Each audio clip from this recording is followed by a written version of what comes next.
నాకు బద్ధకం మరియు నిర్లక్ష్యం చాలా ఎక్కువ. దానివల్ల జీవితంలో ఏమీ సాధించలేకపోయాను. నేను 6 నెలలంటే 6 నెలల్లో నా జీవితాన్ని మార్చేసుకోవాలి.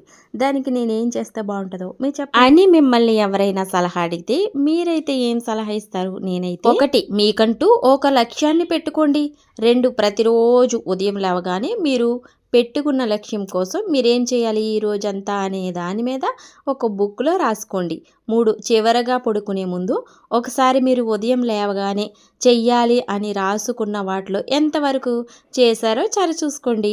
అలా సరిచూసుకున్నప్పుడు మీరు చెయ్యలేకపోతే బాధపడకుండా మీరు ఏ సమయంలో దేనివల్ల సమయాన్ని అనవసరంగా వృధా చేస్తున్నారో దాన్ని దూరం పెట్టాలి. ఇలా ప్రతిరోజు సరిచూసుకుంటే ఖచ్చితంగా విజయం సాధిస్తారు ఎందులో అయినా. క్రమం తప్పకుండా నిరంతరం చేస్తున్న పనుల్లో విజయం సాధించలేదన్న రికార్డులే లేదు. అందువల్లనే ఎప్పుడు మనం చేస్తున్న వర్క్ని చేస్తూనే ఉండాలి. దానివల్లనే అందులో లోటుపాట్లన్నీ తెలిసి పర్ఫెక్ట్ అవ్వగలుగుతారు. ముఖ్యంగా ఈ టైలరింగ్ చేసే వాళ్ళకి నేను చెప్పేది, టైలరింగ్ నేర్చుకుని కొంతకాలం గ్యాప్ ఇచ్చారు. నేర్చుకున్నది మర్చిపోవడంతో పాటు కొత్తగా ఏమైనా నేర్చుకోవాలన్న ఇంట్రెస్ట్ కూడా రాదు. టైలరింగ్ అంటే లైఫ్ టైం బిజినెస్ లా చెప్పుకోవచ్చు, లేదంటే లైఫ్ టైం ఉద్యోగంలా చెప్పుకోవచ్చు. దీనికోసం కొంత టైం అయితే పడుతుంది మీరు సక్సెస్ అవ్వాలంటే.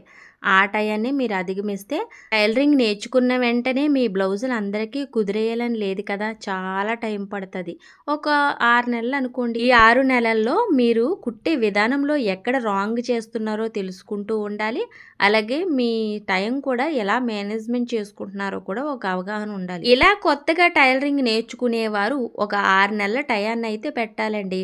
అప్పుడే మీకు మంచిగా టైలరింగ్ అయితే వస్తుంది. ఒక్క నెలల్లోనే అన్నీ నేర్చుకుని కుట్టేవాళ్ళు ఉంటారు, కానీ దేనికైనా సమయాన్ని ఎక్కువ ఇవ్వడం వల్ల మంచి అనుభవంతో ఆ పని మీకు వస్తుంది. వీడియో నచ్చితే లైక్ చేయండి. బాయ్.